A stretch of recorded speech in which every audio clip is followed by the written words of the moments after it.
आप जानते हैं कि जो अ, नए वोटर्स को रजिस्ट्रेशन का प्रोसेस डिस्ट्रिक्ट में और पूरी यूटी में शुरू हो चुका है।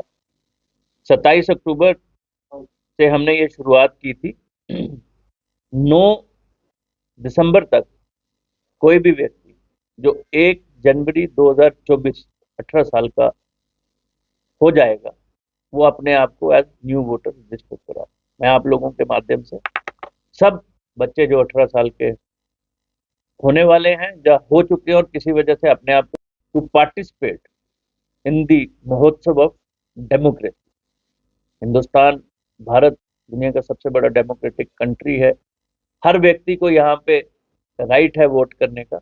और मुझे लगता है कि अगर आप कंट्री में कंट्रीब्यूट करना चाहते हैं तो ये एक बड़ा बेहतरीन मौका होगा उन सब नौजवान वोटर्स को रजिस्टर करा के कंट्री की डेवलपमेंट प्रोसेस में पार्टिसिपेट करना।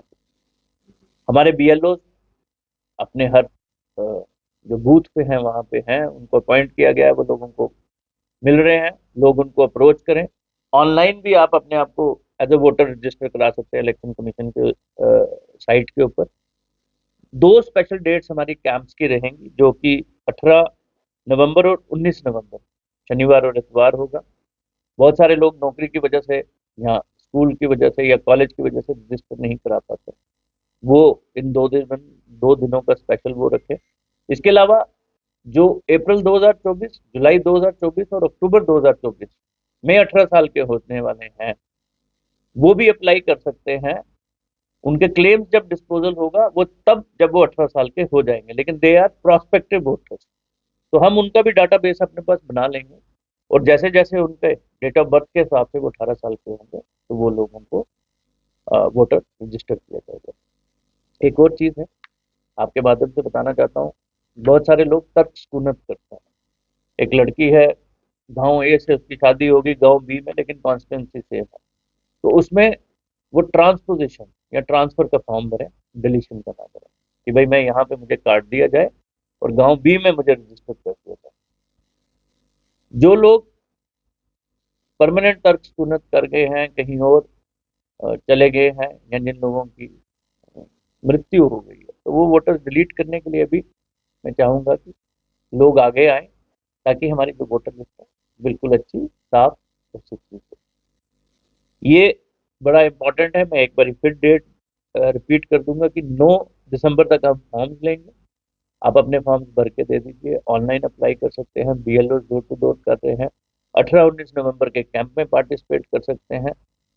अगर किसी को कोई परेशानी आती है तो एईआरओ जो हमारे तहसीलदार हैं, ईआरओ जो नॉमिनेटेड है हमारी कॉन्स्टिट्यूंसीज में, उसमें हमारे एडीसी या एसडीएम जो भी हैं, उनको कांटेक्ट कर सकते हैं। और ये भी बताना चाहूँगा, जो हमारा 24/7 कंट्रोल रूम तो ऑलरेडी एग्जिस्ट करता था, अब हमने उसको अपग्रेड कर दिया। तो अगर उनको कोई चीज़ की कंफ्यूजन है तो वो कंट्रोल रूम को भी अप्रोच कर सकते हैं और बात कर सकते हैं।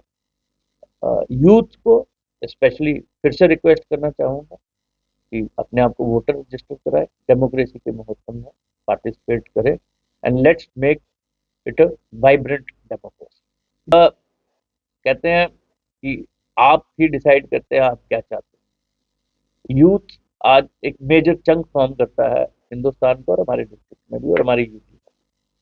तो जब वो डेमोक्रेसी में पार्टिसिपेट करेगा तो they will choose the best as per their knowledge. वो इसमें जरूर हमें अभी तो किसी बीएलओ ने ऐसी शिकायत नहीं दी है, आपके माध्यम से पता चला। अगर कहीं पे उनको ऐसी कोई भी परेशानी आ रही है तो बीएलओ हमारे से बात करें।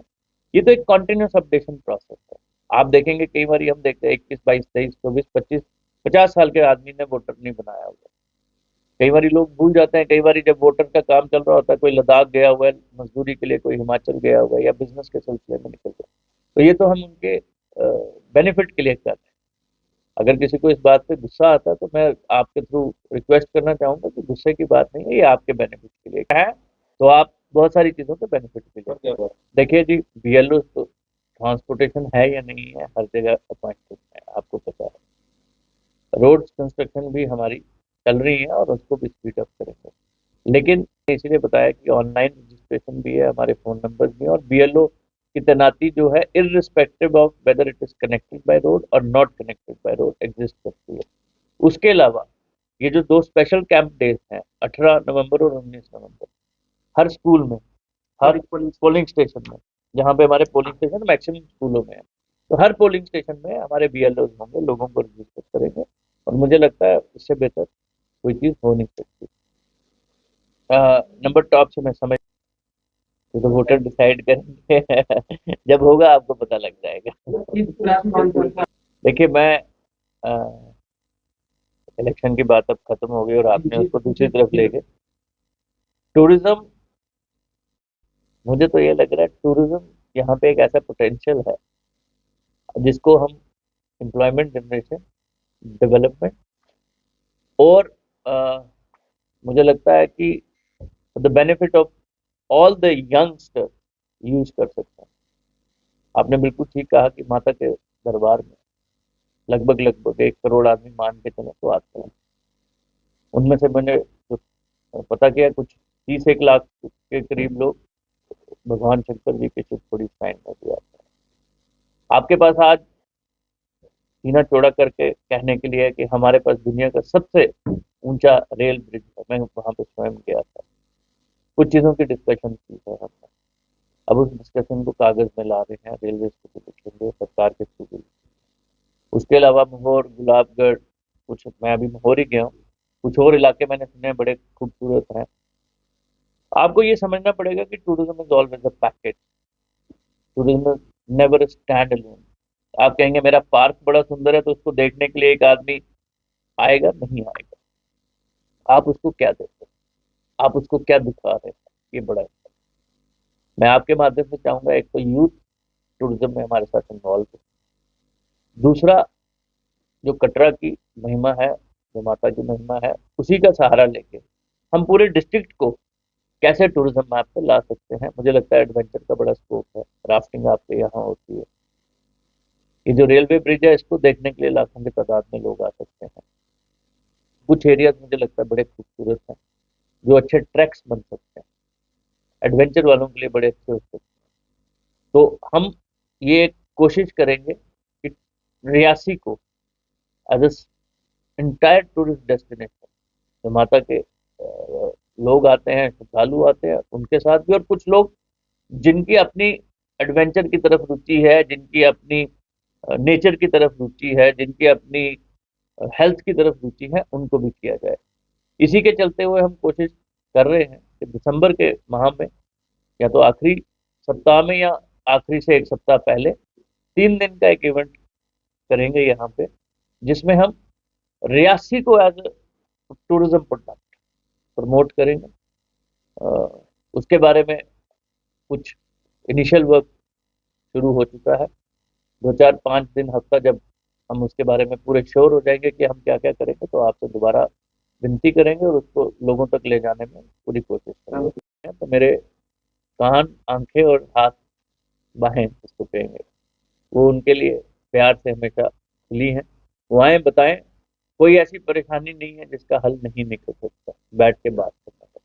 दूसरा, जब हम प्रमोट करेंगे अदर देन रिलीजन, तो जो लोग आएंगे एडिशनल टूरिस्ट, वो भी तो वही ट्रांसपोर्ट के थ्रू आएंगे, और यही लोग हमारे हाईएस्ट ब्रिज को भी प्रमोट करेंगे, यही लोग हमारे माहौर के एरियाज को भी प्रमोट करेंगे। तो मुझे लगता है कि ऐसी कोई परेशानी होनी नहीं चाहिए, रैंडमता से बाहर निकाल देंगे हम कोशिश करेंगे कि हर एसेट जो सरकार का है उसको बेस्ट पॉसिबल तरीके से यूटिलाइज किया जाए, पूरे जिले को बढ़ावा दिया जाएगा अभी तो मुझे लगता है रेलवे का ब्रिज एक बहुत बड़ी अट्रैक्ट है, मैं एक बड़ी अच्छी फीलिंग आई थी। और भी चीजें करेंगे।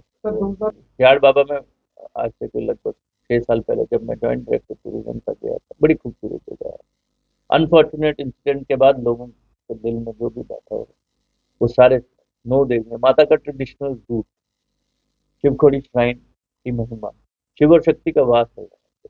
रेलवे ब्रिज, मुझे बताया गया कि गुलाबगढ़ बड़ा खूबसूरत है, मैं गया नहीं। शायद कुछ और इलाके जैसे ये टसाना से ऊपर टक्कीकोट, प्राणकोट है, ये एडवेंचर ट्रैकिंग के लिए।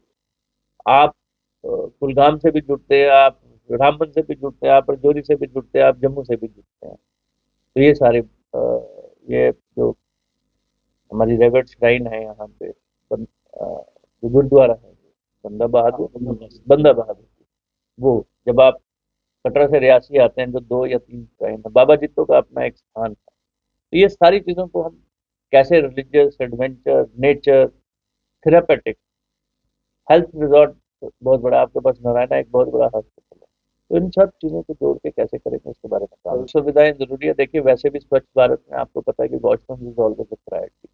टूरिस्ट आएगा, अगर उसको कहीं फैसिलिटी यूज करनी है तो कहाँ जाएगा? हम वैसे भी ODF प्लस मॉडल डिस्ट्रिक्ट है और हर गांव है, जहाँ जहाँ पे भी हमें लगेगा हमारे पास मल्टीपल सोर्सेज ऑफ फंडिंग है, वहाँ पे इंफ्रास्ट्रक्चर क्रिएट किया जाएगा, फैसिलिटीज क्रिएट की जाएंगी, ताकि जो आए वो घर जाके वापस 10 और लोगों को बोले कि वहाँ जरूर जाइएगा, वहाँ हर तरह की फैसिलिटी है। मैं सिर्फ आप लोगों के माध्यम से एक ही रिक्वेस्ट करना चाहता हूँ सब स्टेक होल्डर्स को, कि वो प्यार से लाइव एक्सपीरियंस दें हर उस टूरिस्ट को या पिलग्रिम जो आपके पास आता है। किसी भी व्यक्ति को ठगा हुआ महसूस नहीं होना चाहिए कि जनाब देखो जी, मुझे ये चीज इन्होंने 2 रुपए की चीज 20 रुपए में दे दी, या ये होटल में मुझे वो सर्विस नहीं प्रोवाइड की, या ये खाना गंदा था। तो उसके लिए सब लोगों को ढूंढना पड़ेगा और बेस्ट फैसिलिटी देनी पड़ेगी। मुझे आप लोगों पे पूरा यकीन है कि आप लोग मेरी मदद करेंगे और हम इसको बेहतर करेंगे। गवर्नमेंट की सर एजुकेशन की अटैचमेंट होती है, एक मैं अपने दोस्त की अटैचमेंट कर दूं, दूसरा जहाँ पे मुझे रिक्वायरमेंट है वहाँ पे अटैचमेंट है। तो कुछ स्कूलों में कमियां हैं, टीचर्स नहीं है, कुछ जगह पे लोग आ नहीं पाते, जाते नहीं। सिस्टम बदल रहा है, इम्प्रूवमेंट होंगी और बेहतर होंगी।